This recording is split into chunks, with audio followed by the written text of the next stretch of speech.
Good morning friends. I hope आप सब अच्छे होंगे। आपका स्वागत है आपके अपने YouTube channel current affairs for exam में। चलिए आज दिनांक 9/10/2024 की प्रश्नावली शुरू करते हैं। विश्व दूरसंचार मानकीकरण सभा का आयोजन निम्नलिखित में से किस देश में किया जाएगा? भारत, चीन, मलेशिया, सिंगापुर।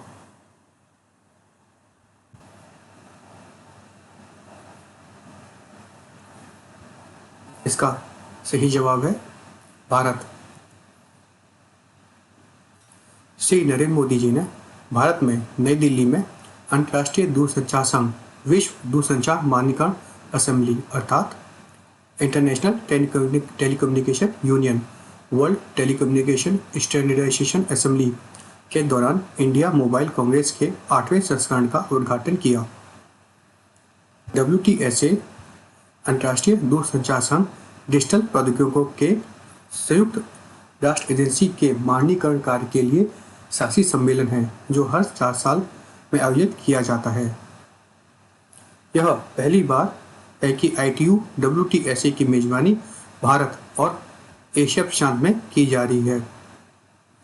यह एक महत्वपूर्ण वैश्विक कार्यक्रम है जिसने 190 से अधिक देशों के 3000 से अधिक उद्योगों, जगत के नेताओं, नीति निर्माताओं और तकनीकी विशेषज्ञों को एक साथ लाया है जो दूरसंचार, डिजिटल और ICT क्षेत्रों का प्रतिनिधित्व करते हैं। चलिए अगले प्रश्न पर आते हैं। निम्नलिखित में से किसे श्रीलंका का नया क्रिकेट कोच नियुक्त किया गया है? अर्जुन रणतुंगा, शमिंदा वास, सनत जयसूर्या, अरविंदा डी सिल्वा। इसका सही जवाब है सनत जयसूर्या। सनत जयसूर्या को श्रीलंका का नया क्रिकेट कोच नियुक्त किया गया है। जयसूर्या क्रिस सिल्वरवुड की जगह लेंगे जिन्होंने T20 विश्व कप में खराब प्रदर्शन के कारण जून 2024 में पद छोड़ दिया था। चलिए अगले प्रश्न पर आते हैं। विश्व डाक दिवस प्रतिवर्ष कब मनाया जाता है? 9 अक्टूबर, 10 अक्टूबर, 11 अक्टूबर, 12 अक्टूबर। इसका सही जवाब है 9 अक्टूबर। विश्व डाक दिवस हर साल 9 अक्टूबर को मनाया जाता है। विश्व डाक दिवस 2024 का थीम है 150 Years of Enabling Communication and Empowering Peoples Across the Nation। इस आयोजन की घोषणा 1969 में टोक्यो में आयोजित यूनिवर्सल पोस्टल कांग्रेस द्वारा यूनिवर्सल पोस्टल यूनियन की 1874 में स्थापना की वर्षगांठ मनाने के लिए की गई थी। यह तिथि 1874 में बर्न, स्विट्जरलैंड में यूनिवर्सल पोस्टल यूनियन की स्थापना की वर्षगांठ का प्रतीक है। चलिए अगले प्रश्न पर आते हैं। सदुलवा बथुकम्मा निम्नलिखित में से किस राज्य में मनाया जाता है? केरल, तमिलनाडु, अरुणाचल प्रदेश, तेलंगाना। इसका सही जवाब है तेलंगाना। सदुल्ला बथुकम्मा तेलंगाना में मनाए जाने वाले 9 दिवसीय बथुकम्मा उत्सव का अंतिम दिन है। सदुल्ला बथुकम्मा अत्योजा नवमी को मनाया जाता है जिसे दुर्गाष्टमी के नाम से भी जाना जाता है और यह दशहरा से 2 दिन पहले मनाया जाता है। सदुल्ला बथुकम्मा पर महिलाएं और लड़कियां फूलों से बनी देवी गौरी के चारों ओर गायन और वादन करके जश्न मनाने के लिए इकट्ठा होती हैं। वे बथुकम्मा को भी पानी में विसर्जित करते हैं और देवी पार्वती की एक प्रतीकात्मक मूर्ति जिसे गौरम्मा कहा जाता है वापस ले जाते हैं। चलिए अगले प्रश्न पर आते हैं। 38वें राष्ट्रीय खेल निम्नलिखित में से किस राज्य में आयोजित किए जाएंगे? उत्तर प्रदेश, उत्तराखंड, हरियाणा, तमिलनाडु।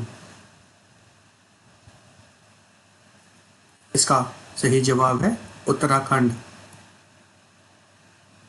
38वें राष्ट्रीय खेल 28 जनवरी से 24 फरवरी 2024 तक उत्तराखंड में आयोजित किए जाएंगे। भारत के राष्ट्रीय खेल भारतीय ओलंपिक संघ द्वारा आयोजित एक महत्वपूर्ण बहुखेल आयोजन है। 37वें राष्ट्रीय खेल 25 सितंबर से 9 नवंबर 2023 तक गोवा में आयोजित किए गए थे।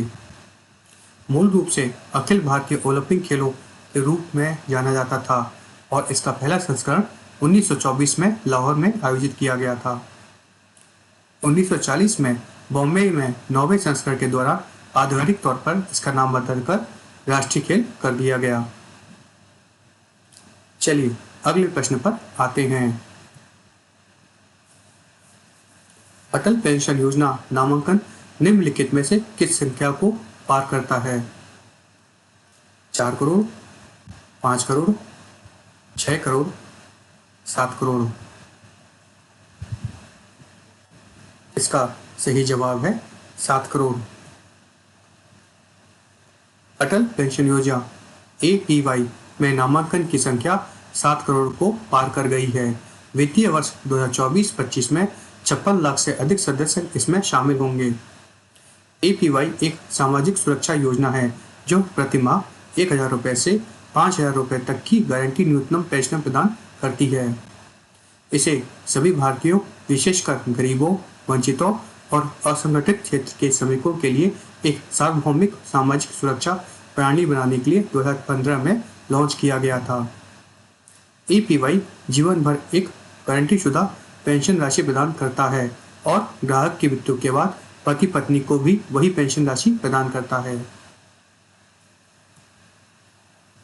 APY खाता खोलने के लिए आपको 18 से 40 वर्ष की आयु के बीच का भारतीय नागरिक होना आवश्यक है और यह किसी भी बैंक या डाकघर में बचत बैंक खाता होना चाहिए। APY भारत सरकार द्वारा समर्थित है और भारतीय पेंशन फंड नियामक प्राधिकरण द्वारा विनियमित है। चलिए अगले प्रश्न पर आते हैं। 21वां आसियान भारत शिखर सम्मेलन निम्नलिखित में से किस देश में आयोजित किया गया था? Laos, Cambodia, Vietnam, Indonesia. इसका सही जवाब है लाओस। 21वां आसियान भारत शिखर सम्मेलन लाओस PDR के वियतनाम में आयोजित किया गया। शिखर सम्मेलन की अध्यक्षता लाओस पीपल डेमोक्रेटिक रिपब्लिक के प्रधानमंत्री महिम श्री सोनेक्स सिफाडोन ने की। PM ने 10 सूत्रीय योजना की घोषणा की। चलिए अगले प्रश्न पर आते हैं। निम्नलिखित में से किस राज्य ने हाल ही में उस्ताद अलाउद्दीन खान महोत्सव का आयोजन किया? हरियाणा, गुजरात, मध्य प्रदेश, आंध्र प्रदेश। इसका सही जवाब है मध्य प्रदेश। मध्य प्रदेश ने हाल ही में उस्ताद अलाउद्दीन खान महोत्सव का आयोजन किया। उस्ताद अलाउद्दीन खान संगीत समारोह एक 3 दिवसीय उत्सव है जो मध्य प्रदेश के मैहर में शास्त्रीय संगीत और सम्मानित संगीतकारों का जश्न मनाता है। इसका आयोजन मध्य प्रदेश संस्कृति विभाग, उस्ताद अलाउद्दीन खान संगीत एवं कला अकादमी और मैहर जिला प्रशासन द्वारा किया जाता है। चलिए अगले प्रश्न पर आते हैं। निम्नलिखित में से किस देश के निहोन हिडायोको ने 2024 का नोबेल शांति पुरस्कार जीता है?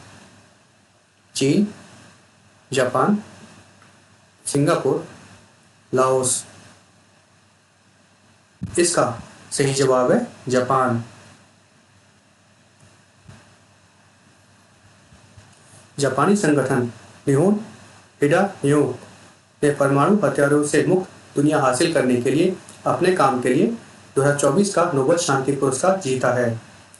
निहोन हिडायो हिरोशिमा और नागासाकी के परमाणु बम बचे लोगों का एक जमीनी स्तर का संगठन है जिसे हिबाकुशा के नाम से भी जाना जाता है। नॉर्वेजियन नोबेल समिति के ने परमाणु मुक्त दुनिया हासिल करने के लिए प्रयासों के लिए न्यू इंडियानों को मान्यता दी है। नोबेल शांति पुरस्कार ओस्लो में प्रदान किया जाता है। चलिए अगले प्रश्न पर आते हैं। आंद्रेस इनिएस्टा निम्नलिखित में से किस खेल से संबंधित हैं? Cricket, baseball, rugby, football. इसका सही जवाब है फुटबॉल। आंद्रे इनिएस्टा ने स्पेन से फुटबॉल खेला है। आंद्रे इनिएस्टा ने फुटबॉल से हाल ही में संन्यास की घोषणा की है। चलिए अगले प्रश्न पर आते हैं।